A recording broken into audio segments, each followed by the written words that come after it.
Hi everyone, my name is Lassance. I'm from Myriam, and this is my ICASSP 2020 submission, Deep Geometric Knowledge Distillation of Graphs.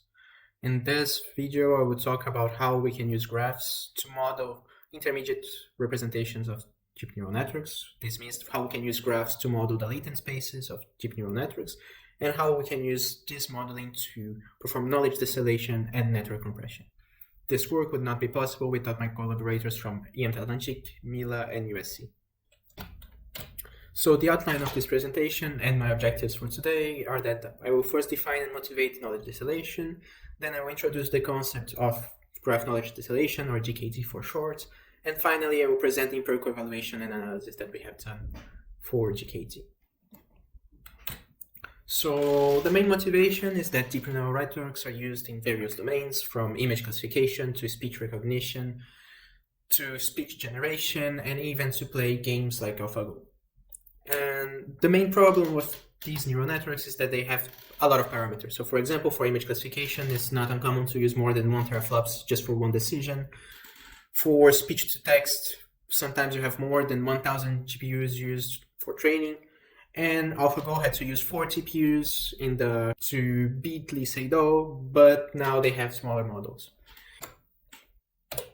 And so the main goal of this work is to do knowledge distillation. Knowledge distillation is a form of neural network compression where the pre-trained teacher will transfer the knowledge to a student.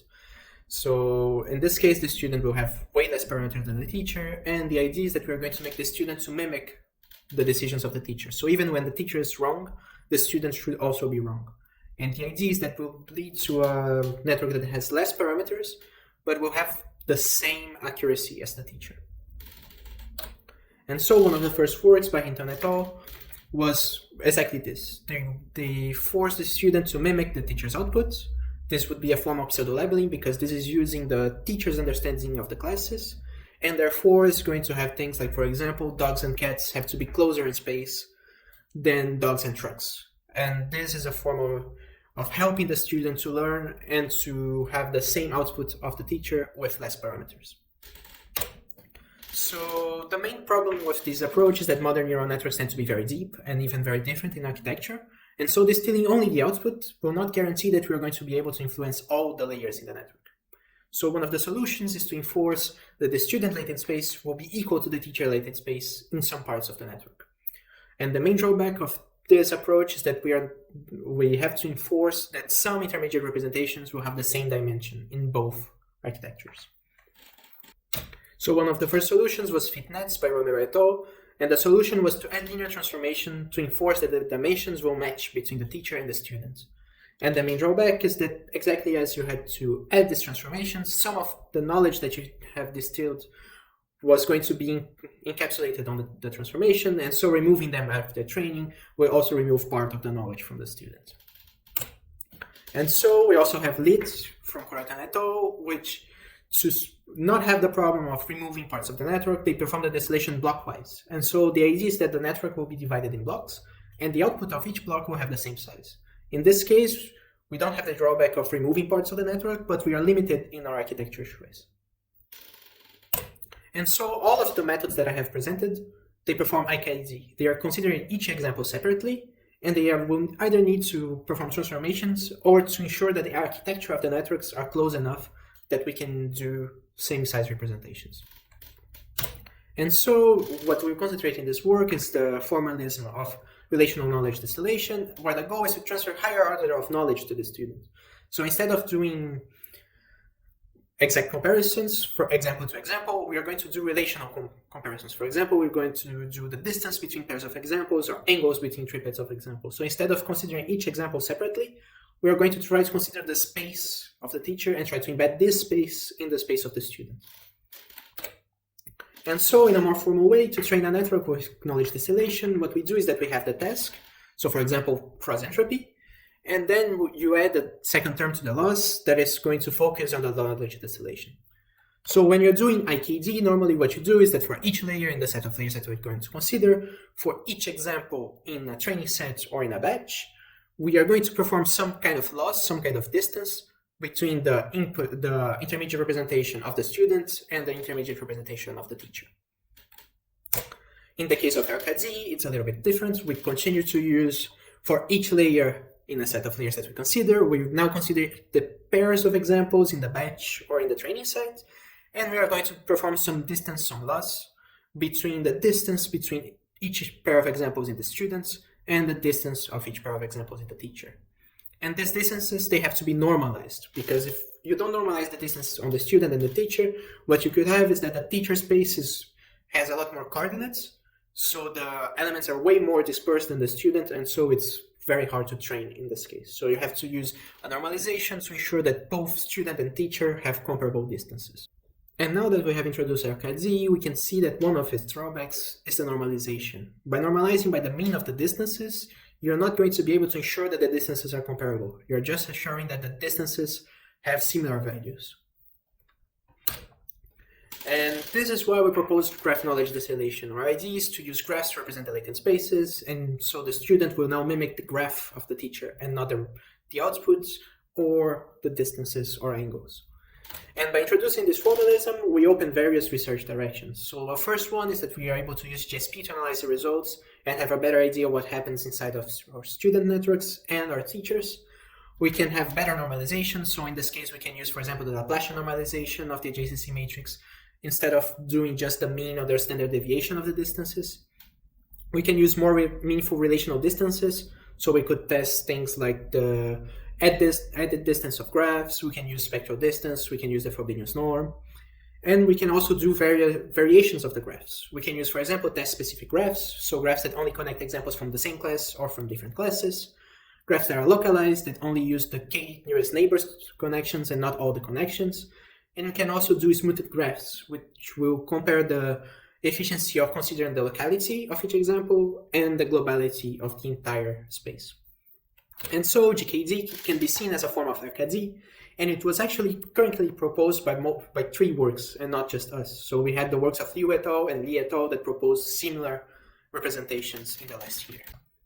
And so to better understand what we mean by the graph representation of latent spaces, imagine that a neural network can be seen as an input of images, and then after multiple transformations, we have an embedding of these images. And this is what we call the intermediate representations, and then the neural network continues with multiple transformations until it gets to the classification part. And so our goal is to concentrate in this embedding, in these intermediate representations that are generated by the neural network, and by using each image as a node in a graph, as a vertex, what we can do is that we can use the cosine similarity to generate a graph. So in this case, from the images, we have the intermediate representations. We consider each intermediate representation for each image as a node in a graph, and then we use the cosine similarity to create the edges between each example. And so, in a more formal way, what we do is that ICASSP, as we had talked before, you do the distances of the student and the distance of the teacher, and you try to make that both are the same. In the case of graph knowledge distillation, we have for each layer that we consider, we have some sort of loss of the graph of the student against the graph of the teacher. So the idea is to make the graph of the student as close as possible to the graph of the teacher. And in this work, what we use is the Frobenius norm between the adjacency matrix of the normalized adjacency matrix of the students and the normalized adjacency matrix of the teacher. And so now that we have introduced and motivated graph knowledge distillation, we are going to go to the experimental part. So first we're going to do a comparison against ICASSP in Cypher 10. The main idea is to check our performance against state-of-the-art methods. Then the second test will be a classification consistency one, where we're going to analyze the consistency of the decisions of the teacher and the students. The goal is that if our student has 100% consistency with the teacher, they are going to have the same accuracy. Then we're going to perform some graph signal smoothness analysis, so some GSP analysis, where we're going to be able to see how close the graphs from the teacher and the student are, and how the graphs of the student represent the labels of the task. And then finally, we're going to check the effect of using task-specific graphs and check one of the variations that we could do by using graphs and see if we can have better results by using more specific graphs to the task than just connecting all examples to all examples. And a last note before going to the experiments is that in this work we use 2 networks, one for the teacher and one for the student. And the idea is that the student architecture will be 4 times smaller than the teacher. And what we can see in this high-level view of wide ResNet is that we have 4 blocks. 3, we are going to use GKD, and the last one is the classification one. And in our case, we're not going to perform distillation in the classification block, but in a future work, we could combine with the approach, for example, from Hacene et al., to ensure that we are using all the information that we have available. So in this case, we're doing block 1 against block 1, block 2 against block 2, and block 3 against block 3. And so our first empirical experiments and analysis is the self-rate and error rate comparison. So first we have to introduce the teacher and the baseline. So the teacher network is the white-ResNet 28.1, and the baseline is a student network that does not perform knowledge distillation. And then we can use this to compare against ARCA-DD and GKD. So the first thing that we can see is that ARCA-D is better than the students without the knowledge distillation, but is worse than the teacher. And what we can see is that GKD has almost the same gain when you compare with ARCA-D than ARCA-D had with the baseline. This means that it's the same order of magnitude of gain from going from the baseline to ARCA-D and from going from ARCA-D to GKD. And an even better result that we had is that by using just the interclass graph, so by using test-specific graphs, we can have almost the same order of magnitude going from GKD and going for a GKD that only using interclasses graphs. So by adding this formalism of using graphs for knowledge distillation, we're able to increase the gain from when compared to the baseline twofold. So the same gain that we had before, we now have 3 times the gain. And so we now have to analyze why we have this better result. So one of the first analyses that we do is the consistency of classification. So in this case, we train a simple linear classification after each block. And we try to see how consistent are the decisions of the GKD, the ARCA-D, and the teacher. So for example, here, GKD is almost 70% as consistent with the decisions of the teacher when we are in the first block. And in the later blocks of the architecture, we go to almost 90%. And so this is one of the things that could be used to achieve the same performance of the teacher. If we can have 100% consistency with the teacher, we can go from 9.3 that we have as our best result to 7 point something. And so we can see that we have a lot of gain to do in the consistency metric. And so a more GSP analysis that we can do is using the teacher's fiddler vector. So in this case, we're going to try to measure how close are the graphs generated by the network strains with GKD, the graph strains with ARCA-D, and the teacher. So what we can see is that in this case, GKD graphs are way more in line with the teacher than the graphs generated by the networks that were trained with ARCA-D. And we can do the same analysis by using another type of signal. In this case, we're going to use a label binary indicator signal. What this means is that for each example, we take a representation of one hot embedding of the class. In this case, what we can see is that the smoothness will be how connected are the nodes between examples of different classes. And what we see here is that GKD is more smooth, is more in line with the labels of the task than ARCA-D. Finally, one of the variations that we had proposed is using task-specific graphs. And so the idea here is to compare the results using graphs that have all the connections, graphs that only connect examples from the same class, and graphs that connect examples only of distinct classes. And what we could see is that it's more important to consider the latent space and the geometry of the distinct classes than the same class.